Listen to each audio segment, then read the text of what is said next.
You'll get huge flocks of barnacle geese going overhead, and also it's great if you're standing sort of in this corner here, because the hooper swans will fly from here over just to the pond on the other side, and you get little families of hoopers going over, and they're really lovely. So if you're here at that time of day, just keep your eyes to the sky. Why big flocks.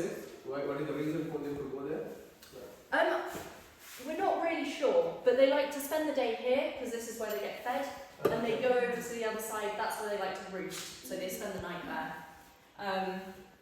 We don't really know why they move around, and they don't just stay in one place, but they do, and that's fine. So I think that's about it for the salt marsh.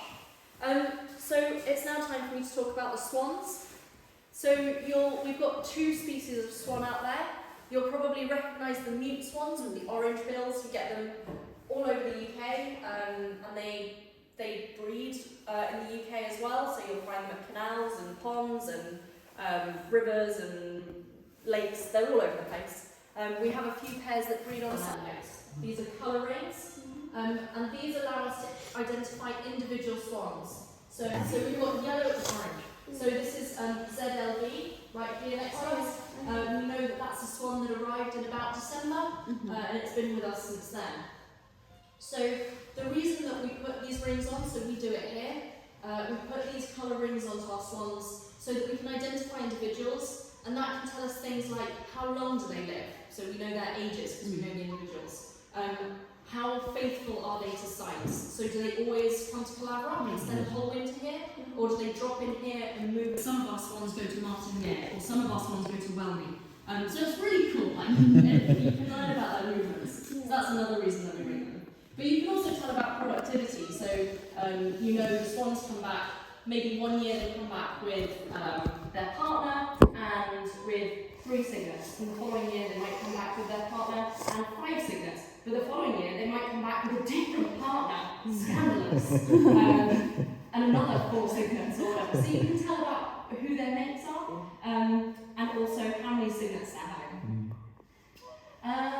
So what else? Oh, the other thing that's great about these swans.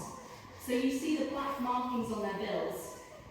These are all unique. So every swan has a different pattern on its bill.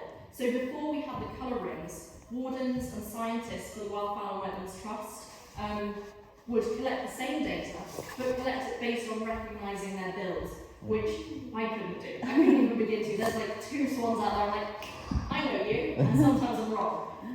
So it's very lucky that they have the rings now. But yeah, so they have these unique bill patterns, and the white on the cygnets, that will colour up, that will start to become yellow in the next few months, and their feathers will also go white, so you can see they're quite pale now, but they'll then become the white feathers. So by the time they come back next year, we won't be able to tell which are this year's adults and which are this year's young.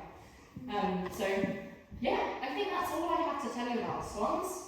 I'm going to go and feed them, and then I'll pop back in. If you have any questions that pop into your heads while I'm feeding them, do ask me. But yes, thank you very much. Thank you very much.